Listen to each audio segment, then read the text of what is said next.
할렐루야. 예담교회 주일 예배에 참석하신 여러분 모두를 주님의 귀하신 이름으로 축복하며 환영합니다. 오늘 함께 나누실 하나님의 말씀은 베드로전서 4장 1절에서 6절까지 말씀입니다. 이 말씀을 가지고 순종의 이유, 십자가의 중심성, 심판의 확실성이라는 제목으로 말씀을 전해드리도록 하겠습니다. 자, 여러분, 스위스 도로 통행세, 그 아름다운 나라 스위스, 옆에 보면은 또 이렇게 자동차들이 줄지어 가는 모습을 보이죠. 여러분, 이 스위스에 가면 도로 통행세를 받는 방법이 아주 특이하다고 합니다. 이 베이 지역에 사시는 여러분들은 그 패스트트랙이라는 걸 아시죠? 저도 사용하는데 카플레인으로 지나간다거나 아니면 골든 게이트 브리지 같은 그런 다리를 지날 때 그 미리 사놓은 그 기계에 자동차에 부착을 하고 또 돈을 거기다 우리가 적립을 해놓으면 거기서 이렇게 한 번 사용할 때마다 얼마씩 5불씩 6불씩 이렇게 빠져나갑니다. 한국에 가봤더니 그 하이패스라는 게 있더라고요. 고속도로를 유료로 가는데 이제 이렇게 통과할 때 거기도 우리처럼 그런 패스트트랙 이런 게 있나 보죠. 그런 걸 딱 사서 장착을 하면 한 구간을 한 도로를 지나갈 때 13,000원 12,000원 이렇게 빠져나갑니다. 이처럼 국가에서 세운 그런 도로, 그걸 유료 도로를 지나거나 다리를 지나거나 할 때 이렇게 한 번 사용할 때마다 일정 금액씩, 그래서 많이 사용하면 많이, 적게 사용하면 적게 이렇게 빠져나가는 것이 일반적인 방법인데, 저 스위스는 좀 특이해요. 스위스는 지금 보시는 게 스위스 모터웨이 비니에트라는 겁니다. 이 빨간 게 올라가죠. 이런 초록색, 이게 해마다 색깔이 바뀝니다. 이걸 사서 우리 패스트트랙 다는 것처럼 앞에 이렇게 딱 장착을 하면은 이게 통행세를 냈다라는 증거예요. 근데 이게 40프랑입니다. 1년에 스위스 프랑으로 40프랑인데 특이한 건 10번 사용하건 100번 사용을 하건 1000번 사용하건 그냥 40불 똑같습니다. 예, 똑같습니다. 단순히 그것만 특이한 게 아니고요. 이런 겁니다. 저게 지금 2021년 이제 사진이라고 했을 때 저거를 연초에 사서 달면 1년 내내 얼마든지 사용할 수가 있어요. 그런데 1월 1일부터 1월 31일까지는 유예 기간입니다. Grace period입니다. 안 잡혀요. 안 사서 달아도 안 잡힙니다. 교통경찰에. 그랬다가 2월 1일이 되면 칼같이 교통경찰한테 잡힙니다. 그러니까 그 한 달 동안 사서 달라라는 얘기죠. 그리고 일단 달면 그냥 1년 동안 무제한으로 사용합니다. 자, 여러분, 저 스위스 모터웨이 비니에트 얘기를 제가 마지막에 좀 심판과 관련해서 잠깐 다시 해드리도록 하겠습니다. 자, 오늘 본문은 첫 번째 1절 2절에는 육체의 고난 이런 이야기가 나옵니다. 1절, 그리스도께서 이미 육체의 고난을 받으셨으니 너희도 같은 마음으로 갑옷을 삼으라. 이는 육체의 고난을 받은 자는 죄를 그쳤음이니 그 후로는 다시 사람의 정욕을 따르지 않고 하나님의 뜻을 따라 육체의 남은 때를 살게 하려 함이라. 그리스도의 고난을 본받아 너희도 같은 마음으로 무장을 해라. 그래서 하나님의 뜻을 따라, 사람의 정욕이 아니라 그렇게 살도록 하라라는 권면이 나옵니다. 두 번째로는 3절 4절에 죄악의 사슬을 끊고, 3절, 너희가 음란과 정욕과 술취함과 방탕과 향락과 무법한 우상숭배를 하여 이방인의 뜻을 따라 행한 것은 지나간 때로 족하도다. 이러므로 너희가 그들과 함께 그런 극한 방탕에 다름질하지 아니하는 것을 그들이 이상히 여겨 비방하나, 온갖 악행 얘기가 나오죠. 너희의 회심전의 삶이 이러했다. 이게 그레코 로만 시대의 그 어떤 향락 문화를 대변하는 것이기도 하고요. 그러나 이제 너희가 변하여 더 이상 그런 생활을 하지 않으니 저들이 오히려 너희를 이상하게 여기고 비방하지만, 자, 이제 끝으로 하나님의 심판대 이야기가 5절 6절에 나옵니다. 5절, 그들이 산자와 죽은 자를 심판하기로 예비하신 이에게 사실대로 고하리라. 6절, 이를 위하여 죽은 자들에게도 복음이 전파되었으니 이는 육체로는 사람으로 심판을 받으나 영으로는 하나님을 따라 살게 하려 함이라. 아멘. 그래서 5절 6절에 이 땅의 삶이 전부가 아니다. 신자건 불신자건 너희를 핍박하는 자건 모두 다 하나님의 최후 심판대 앞에 선다라는 이야기를 하고 있습니다. 그리고 6절에 죽은 자들에게도 복음이 전파됐다라는 말이 교회사를 통해서 큰 논란을 일으켜 왔는데, 혹자들은 제가 지난 시간에 그 디센수스 띠오리 말씀드렸죠. 예수께서 부활하시고 그 지옥에 내려가셔서 죽은 자들에게, 구약 백성들에게 그 제2의 회심의 기회를 주셨다라는 그런 이론이 오래전부터 있었는데, 그 이론을 따르는 사람들에겐 이 4장 6절이 아주 중요한 증명이 되는 그런, 봐라 죽은 자들에게도. 하지만 여러분, 성경은 그런 가르침을 우리에게 준 바가 없다고 말씀드렸죠. 그리고 특히 예수님께서 누가복음에 부자와 나사로 이야기를 하셨을 때 부자가 아무리 죽은 다음 후에도 세컨 찬스가 없었죠. 히브리서에도 한 번 죽으면 사람에겐 심판이 반드시 있다라고 얘기하고 있죠. 이 성경에서 절대로 죽은 다음에 세컨 찬스가 있다라는 것을 가르친 적이 없습니다. 그러니까 그 이론은 제외하고요. 또 혹자들은 저게 죽은 자들이 육체적으로 살아있지만 영적으로는 죽은 자들에게 복음이 전파됐다 이렇게 얘기하기도 합니다. 하지만 사도 베드로는 여기에 그 죽은 자를 네크로스라는 헬라어를 썼는데, 베드로가 어디에서도 영적으로 죽은 자를 네크로스라고 쓴 적은 없습니다. 예, 죽은 자는 언제나, 이 네크로스라는 말은 언제나 육체적인 생명이 다한 사람을 말합니다. 그래서 가장 합당한 해석은 뭐냐면, 소아시아의 신자들에게 썼는데요, 이 편지를. 예수 믿고 구원받아 신자가 됐다가 지금 핍박을 받아서건 사고를 당해서건 나이가 차서건 죽은 사람들에게도 이전에 복음이 전해졌다, 그런 얘기입니다. 그렇게 하는 것이 make sense 하는 게, 그 뒤 구절을 보면 육체로는 사람으로 심판을 받으나 이게 무슨 사람이 처형을 했다 그런 얘기가 아니고요. according to the flesh, 육체적으로는 모든 사람이 받는 심판, 그게 뭐겠어요? 아담 이후 죽음이죠. 그 죽음을 받았으나 저들은 영으로는 살아있다, 그런 얘기를 하는 겁니다. 그러니까 믿지 않는 자들이 너희 예수 믿어봤자 죽음이 종말이 똑같지 않냐, 무슨 소용이 있겠냐, 무슨 의미가 있겠냐, 이렇게 비방하는 자들에게 아니다, 그들이 육체적으로는 죽었으나 지금 영으로는 하나님과 더불어 살아있으니 전혀 다른 일이다 라는 이야기를, 반론을 펼칠 수 있다, 그런 이야기입니다. 자, 오늘의 이 본문을 가지고 제가 여러분들께 두 가지 메시지를 좀 나눠드리기를 원합니다. 그 첫 번째는 이겁니다. 고난의 순기능에 대해서 좀 얘기를 해볼까요? 여러분이 너무나 잘 아시는, 너무나 좋아하시는, 아마 인류 역사상 최고의 그 이론 물리학자라고 알려져 있는 알버트 아인슈타인이, 이 사람은 사실 목사도 아니고요, 신학자도 아닙니다. 그런데 인간 본성에 대해서 정말 촌철살인과도 같은 그런 일가를 했습니다. 한번 들어보십시오. 참으로 문제가 되는 것은 바로 인간의 마음과 정신입니다. 물리학, 피직스가 아니라 윤리학, ethics가 관건인 셈이죠. 인간의 악한 본성을 바꾸는 것보다 차라리 플루토늄의 특질을 변형시키는 편이 오히려 쉬울 정도입니다. 그만큼 인간의 본성이 악하다는 이야기를 이 이론 물리학자인 알버트 아인슈타인도 얘기를 했습니다. 여러분, 우리 아까 읽으신 3절을 보면요, 너희가 음란과 정욕과 술취함과 방탕과 향락과 우상숭배와, 이거 somehow 나랑은 별 상관이 없다라고 생각하시는 분들이 교회의 절대 다수입니다. 여러분, 이 이야기를 들으면 왠지 그 한국의 이름만 대도 알만한 가수, 어떤 그 사람이 심지어는 이런 노래를 만들었죠. 놀 만큼 놀아봤어, 오죽 마음대로 살아봤으면 그런 제목까지. somehow 그런 사람들, 이렇게 정말 방탕하게 자유분방하게 살다가 예수 믿고 회심한 사람들은 이런 얘기를 할 수 있을지 모르지만, 저는 목사님 회심하기 전에도 그냥 정직하게 열심히 잘 살았는데요, 이런 말씀을 하시는 분들이 사실은 대다수입니다.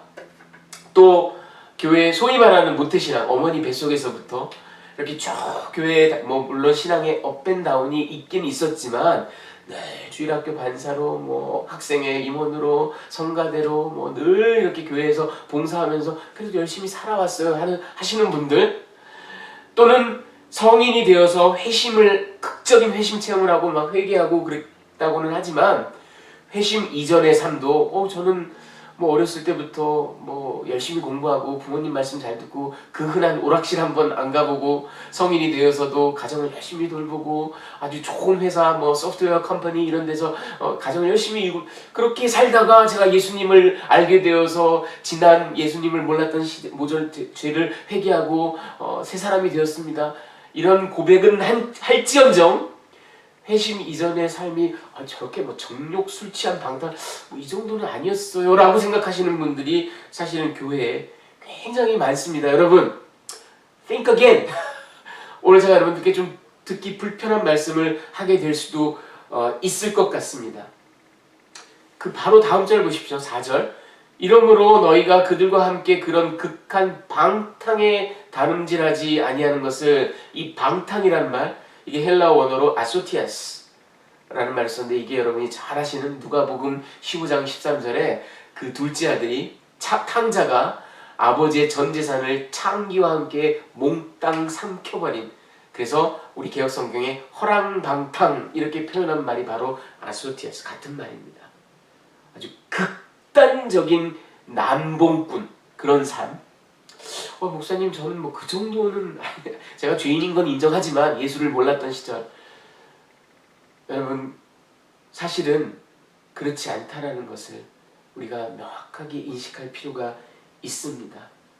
저와 여러분의 삶이 아무리 회심 이전에 그래도 정직하게 모범적으로 소위 말하는 바른 생활 사나이, 뭐 어려서부터 부모님 말씀 잘 듣고 정직하게 그리고 엘리트로 뭐 이렇게 열심히 살아가면서 그렇게 살아왔습니다 하는 고백을 하는 사람일지라도요, 여러분, 그래서 저런 방탕 뭐 향락 이런 것과는 큰 상관이 없이 살아왔다 할지라도요, 내가 예수를 알기 전에, 하나님을 왕으로 모시기 전에, 예수를 구주로 모시기 전에 그 하나님의 왕좌에 내가 설정한 나의 철학, 나의 윤리학, 나의 양심, 나의 나됨을 근거로 왕좌에 앉혀놓고 내가 바르고 정직하고 모범적인 생활을 해왔다면 사실은 탕자의 삶보다, 저 소아시아 이방 신자들이 이전 회심 이전에 살았던 그 삶보다 더 구역질나고 더 역겨운 죄악의 상태였을 수도 있다라는 겁니다. 여러분이 우리가 이걸 인식해야 됩니다. 그거를 제가 이렇게 좀 여러분 마음에 불편함이 있을지라도 이건 저를 두고 하는 얘기이기도 합니다. 이렇게 패러프레이즈를 한번 해보겠습니다. 들어보십시오. 우리가 나 자신이 세운 예수를 알기 이전에 하나님이 왕이 아닌 상태에서 나 자신의 철학과 윤리를 근거로 바른 생활을 해왔다고 스스로 자부할지라도 그것은 사실은 음란한 자기 연모, 정욕에 찬 자기 자랑, 술 취함과도 같은 자기 도취, 방탕한 자기 기만, 향락에 찬 자기 치장, 무법한 자기 숭배를 해온 겁니다. 여러분 이걸 또 뭘로 증명할 수 있냐면요, 여러분 지금 보시는 분은 유명한 미국의 장로교 목사인 팀 켈러, 뉴욕의 그 리디머 처치를 개척했던, 그리고 수많은 책을 썼던 아주 영향력 있는 목사님입니다. 이분이 Prodigal God, 우리말로는 탕부 하나님이라는 책을 썼는데 저 책이 너무나 좋은 책이라서 제가 하저원을 가르칠 때 모든 분들에게 무조건 필독으로 그렇게 하는 책입니다. 누가복음 15장을 다루고 있는 책인데요, 이 책에서 팀 켈러 목사님이, 이건 근데 그분의 개인적인 생각이 아니라 개혁주의 신학의 아주 정통한 해석이라고 봐도 옳습니다. 이분이 이렇게 주장합니다. 많은 사람들은 탕자의 이야기를 세상에서 가장 아름다운 용서와 사랑의 이야기, 한 아들이 집을 떠나 남봉꾼으로 살다가 회개하고 돌아와 회심하고 용서받고 아버지의 사랑을 절감하고 회복된다는 그런 아름다운 사랑 이야기, 용서의 이야기라고 착각한다라는 거예요. 사실은 이 탕자의 이야기는 그런 이야기가 아니라는 겁니다. 잃어버린 탕자 한 아들에 관한 이야기가 아니라 잃어버린 두 아들에 관한 이야기라고 말합니다. 그리고 여기서 팀 켈러는 아주 샤킹한 주장을 하는데 이거는 저 역시 100% 동의하고 우리 성경이 가르치는 그런 어떤 성경적인 가르침에 아주 부합하는 이야기입니다. 뭐냐 하면 이 이야기는 잃어버린 두 아들에 관한 이야기지만 특별히 그리고 그 두 아들을 여전히 사랑하시는 아버지에 관한 이야기지만 굳이 따진다면 이 두 잃어버린 아들 가운데 더 로스트니스가 심각한 사람은 바로 첫 번째 아들이라는 거예요. 여러분, 그 첫 아들이 더 큰 죄인이라는 겁니다. 우리 기독교 용어로 표현하자면 회심한 적이 없고 하나님의 사랑을 모르지만 열심히 종교 생활을 하는 1세기 바리새주의자들이 바로 큰 아들이라는 겁니다. 여러분, 그 사람은 그야말로 바른 생활 모범 사나이의 끝판왕입니다. 한 번도 아버지의 명을 어긴 적이 없고, 하지만 그는 사실은 둘째 아들보다도 더 심각한 상실, 로스트니스에 빠진, 회개의 찬스가 더 없어 보이는 그런 사람입니다. 여러분, 이게 제가 왜 이런 이야기를 하냐면 목회를 하다 보면 정말 놀랍게도 성경을 완전히 거꾸로 읽었는지 당당하게 목사님 저는 목사님 이야기가 잘 이해가 가지 않습니다. 저는 여태까지 제 자신이 큰 아들이라는 자의식을 가지고 교회 생활을 해왔고 봉사를 해왔고 저는 지금도 제가 큰 아들이라고 믿습니다. 그렇게 고백하시는 분들이 생각보다 많습니다. 복음의 내용을 완전히 잘못 이해하고 있는 것이죠. 여러분, 우리는 내가 아소티아스, 허랑방탕, 주색잡기, 술, 마약, 도박, 쩔어 지낸 적이 없었다 할지라도, 아니 오히려 큰아들처럼 그렇게 열심히 모범적으로 정직하게 근면성실하게 살아왔을지라도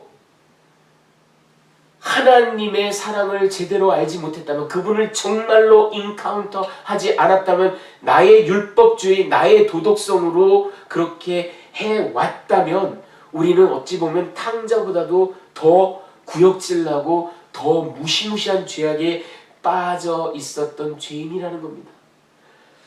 여러분, 이 나의 죄, 우리의 죄가 아니라 이 나의 죄, 나는 전혀 가망이 없는 존재, 탕자보다도 더 악독한 죄인이었다라는 자각, 이것이 복음을 받아들이는 믿음 생활의 첫 발걸음, ABC입니다. 그럴 때만이 오로지 그리스도의 십자가가 십자가로 바로 자리매김하는 것입니다. 그분의 고난, 그분의 대속의 죽음이 진정 은혜로 우리에게 다가오는 것입니다. 심지어 여러분, 회심하고 그리스도의 사랑을 깊이 깨닫고 신자의 삶을 살아가는, 목사의 삶을 살아가는 지금 현재 이 순간에도 나는 탕자보다도 더 구역질나는 죄인임을, 현재도 더 찬스가 없는 죄인임을, 이었음이 아니라 임을 명확하게 인식하지 않는다면 여러분, 우리는 하시라도 그 마다들의 위험, 도덕주의와 종교주의에 빠져있는 그 죄인의 모습에 더 가까워질 수 있다는 겁니다. 그래야만이, 그것을 깨달아야만이 오로지 은혜가 은혜라는 것을 알게 된다는 겁니다. 여러분, 이것에 대한 가장 강력한 리마인더가 사도 베드로에 따르면 바로 육체의 고난입니다. 왜? 여러분, 히브리서 5장 8절을 보면 그가 아들이시면서도 받으신 고난으로 순종함을 배워서, 여러분, 저게 답입니다. 하나님의 사랑, 십자가를 통해서 보여주신 하나님의 사랑에 대한 저와 여러분의 합당하고 유일한 반응은 오로지 순종입니다. 십자가를 딱 제시했는데 잠깐 그거 제가 한번 분석해 볼게요. 아니 십자가를 딱 보여주는데 다른 종교랑 한번 비교해 볼게요. 아니 십자가가 우리 눈앞에 펼쳐지면 유일한 우리의 반응은 나는 죄인입니다. 꼬꾸라지는 그 순종, 오로지 그분의 은혜에 매어 달리겠다라는 그 순종. 그런데 죄 없는 아들이신 하나님이신 예수조차도 고난을 통해서 순종을 배웠다라고 할진데, 죄인인 저와 여러분에게 달리 무슨 말을 하겠습니까? 우리가 고난을 통하지 않고는 순종을 배울 길이 전혀 없습니다. 그러니 여러분, 제가 고난을 예찬하는 것도 고난을 미화하는 것도 아닙니다. 우리 인생에 있는 모든 고통 따지고 보면 죄악, 타락으로 인해 생겨난 하나님의 원래 창조 의도에는 없었던 것들입니다. 하지만 하나님께서 우리를 로봇으로 만들지 않으셨어요. 우리의 자유의지로, 선택으로, 우리의 죄악으로 이 땅에 질병과 고통과 아픔과 고난이 들어왔다라고 했을 때는 하나님께서 오케이, 내가 이것마저도 나의 사랑하는 백성들을 살려내는, 구속하는 도구로 쓰리라. 그것이 하나님의 고난에 대한 반응이십니다. 계획이십니다. 그래서 비록 고통스럽지만, 비록 바람직하지 않아 보이지만 그 고난도, 고통도 우리 삶 가운데 어떤 하나님 의도하에 순기능이 있다는 것, 나의 죄성을, 나의 죄인됨을 명확히 바라보는 통로, 그리고 구원은 오직 하나님에게서, 오직 십자가를 통해서만 나의 어떤 행위가 아니라 온다라는 것의 명확한 지표, 그 고난을 통하여 주께서, 그리스도께서 십자가 구원을 이루셨으니, 그리고 그 예수를 이제 내가 바라보고 그를 좇는다라는 그런 명확한 어떤 표식, 이것이 바로 고난입니다. 여러분, 지금 보시는 분은 캘빈 밀러라는 미국의 유명한 남침례교 신학자이고 목사이고 또 작가이고 시인입니다. 이분이 한 이야기를 들어보십시오. 하나님은 그 자녀들에게 회심에서 죽음까지 기간에 무슨 영적 환각 상태, 엑스터시에서 헤엄치기나 하듯이 유쾌하고 즐거운 제자도를 허락하시지 않는다. 하나님은 분명 주시는 분이지만, giver이시지만 행복을 우리에게 주시진 않는다. 하나님은 구원, 의미, 안전, 사랑, 승리, 성령의 내주 등을 선물로 주실 뿐이고, happiness, 행복이란 그분의 선물에 대한 우리의 반응이다.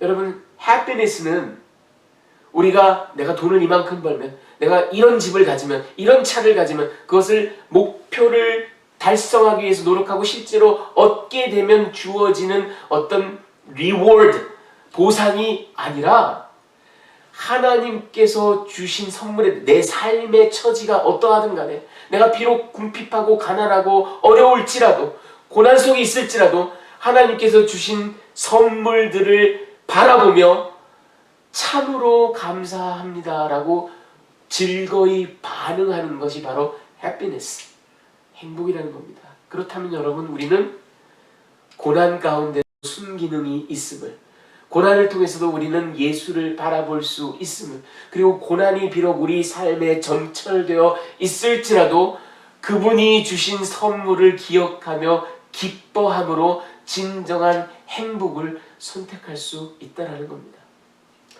자, 여러분, 두 번째 메시지는 이겁니다. 심판, 신자의 삶에 미치는 소극적 결정성.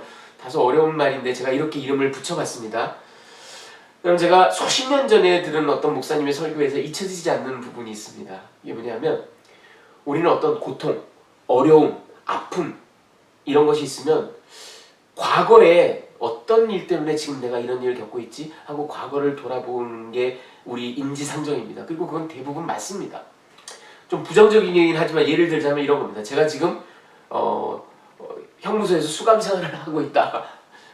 내가 5년 전에 못된 친구들의 게임에 빠져서 나쁜 짓을 저지르고 사기를 치고 그 죄값, 그때 벌인 그 일로 인해서 그 죄값으로 그것이 원인이 되어서 지금 이렇게 자유를 박탈당하고 수감 생활을 하고 있다.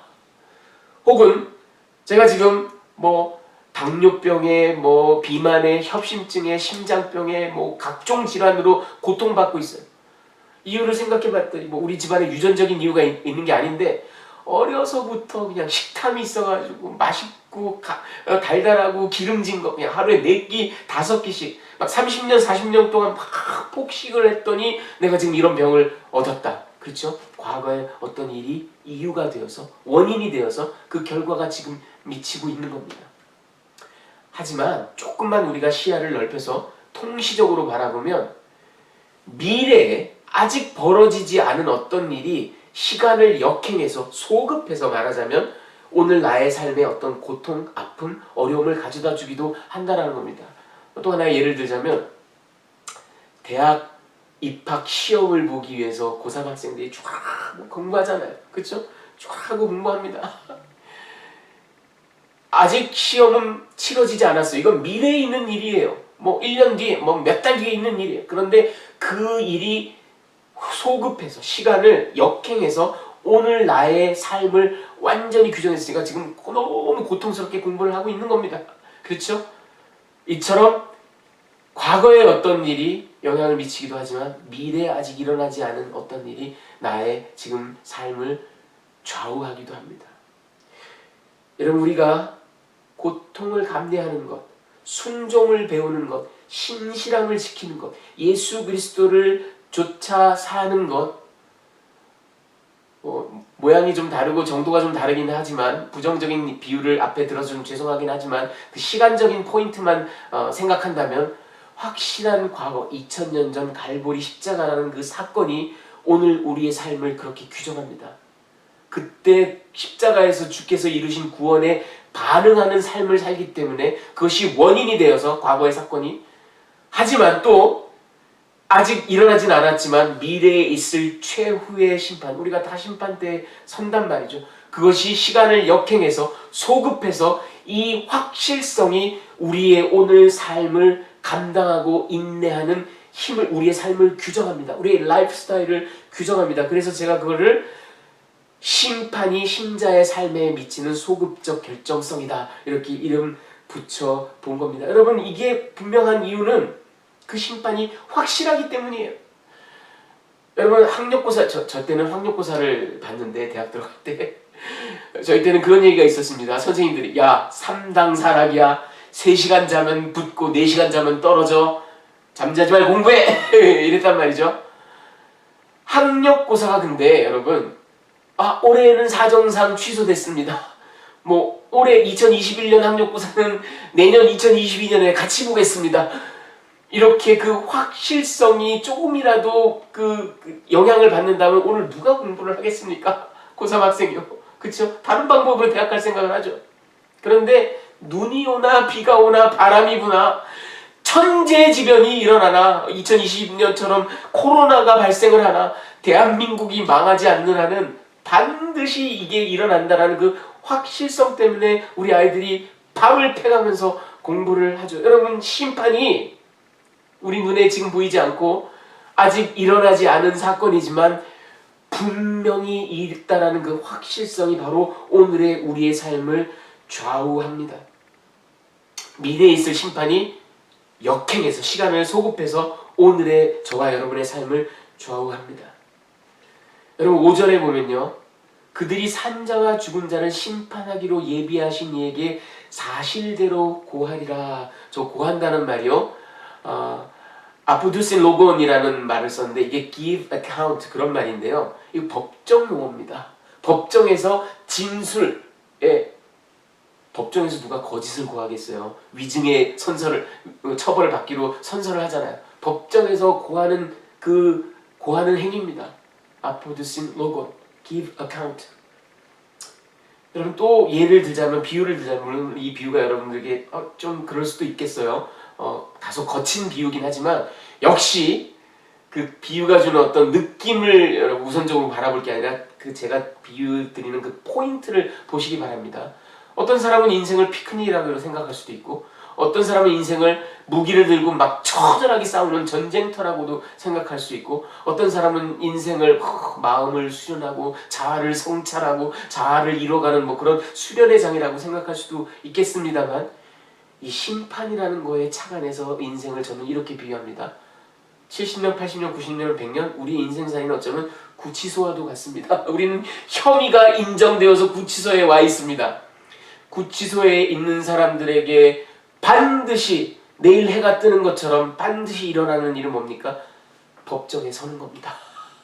심판대 앞에 서는 겁니다. 그래서 무죄 판결을 받으면 방면되는 거고요. 자유시민으로 돌아가는 거고요. 유죄가 확정되면 형무소로 가서 형을 사는 겁니다.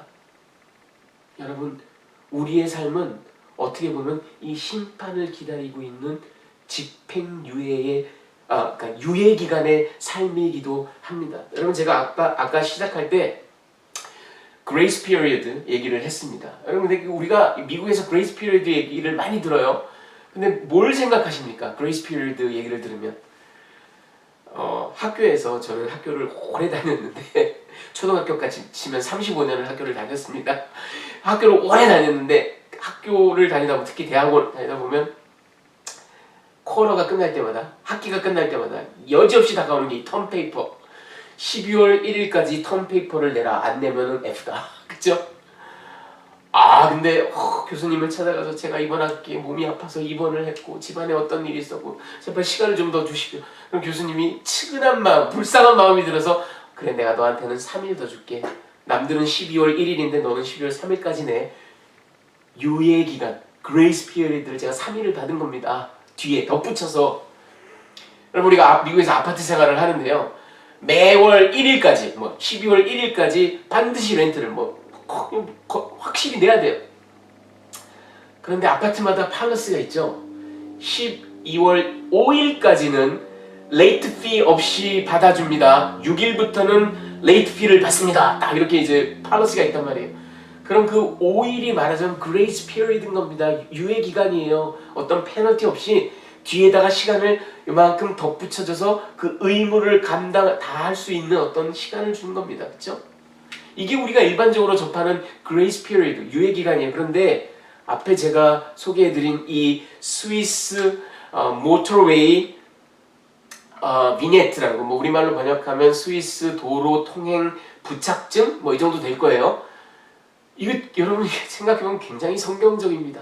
굉장히 우리 인생에 대한 비유가 됩니다. 신기하게도 이 스위스 제도는 끄트머리가 아니라 시작하는 1월 달에 유예 기간을 줍니다.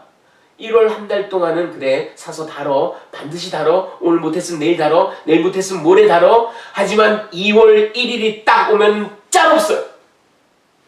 그때부터는 그냥 무조건 벌금이에요. 여러분 어떻게 보면 우리 인생이 70년, 80년, 90년, 100년을 사는데 유예 기간이 먼저 우리에게 주어졌어요. 이 유예 기간에 그 부착증을 사서 달아야 되는 것처럼 우리는 무슨 수를 써서라도 예수를 만나야만 됩니다. 회개해야만 됩니다. 복음을 받아들여야만 됩니다. Sooner or later. 우리가 이 땅을 떠나는 날, 우리가 죽음을 당하는 날이 바로 2월 1일이에요. 그때는 이제 끝났습니다. 게임 끝이. 여러분, 존 스토트가 이런 이야기를 현대의 기독교인이라는 책에 했습니다. 그리스도의 재림과 최후 심판을 의식적으로 기대하는 가운데 살며 일하며 전도하는 것이 우리가 신실할 수 있는 건강한 자극이 된다. 우리 신자들은 어찌 보면 심판을 그다지 의식하지 않고 살아가는 경우들이 너무나 많습니다. 오늘날 현대교회의 가르침과 설교와 성경 공부를 보면 너무나 순화된 복음, 듣기 좋은 복음, 하나님은 너를 너무나 사랑해, 너는 너무나 소중한 존재야, 너는 사랑받기 위해서 태어났어. 틀린 말은 아닙니다. 분명 성경적이고 맞는 말씀입니다. 하지만 너무 일방적으로 그런 아름답고 소중하고 찬란한 이야기들, 하지만 성경은 공히 우리에게 심판을 가르치고 있고 죄를 이야기하고 있고 우리의 죄성을 이야기하고 있습니다. 여러분 우리가 오늘 순종하며 살아가야 되는 이유는, 오늘 그리스도를 바라보며 살아가야 되는 이유는 그리스도께서 고난을 통하여 순종을 배우셨고 그리스도께서 고난을 통하여 구원을 이루셨고 우리의 삶 역시 그리스도를 본받아 그 고난을 통해서 순종을 배우도록 하나님께서 디자인하신 그런 삶이라고 할진대는 우리가 고난 가운데서도 행복을 선택하며 살아갈 수 있고, 그리고 언젠가 우리가 심판대 앞에 서서 각 사람이 그 한 행위대로 또 그 믿음의 그 삶의 여정의 모습대로 하나님 앞에 심판받고 그리스도를 영접하지 않은 사람들은 심판을 면할 길이 없다는 이 명확한 의식 속에 살아갈 때 오늘의 우리의 삶을 우리가 감당하고 이겨내고 오히려 기뻐하며 살아갈 수 있다라는 것입니다. 여러분, 심판을 의식하면서 그리스도의 고난을 바라보면서 오늘의 이 삶을 당당하게 이겨나가는 그런 여러분이 되시기를 주님의 귀하신 이름으로 축원합니다.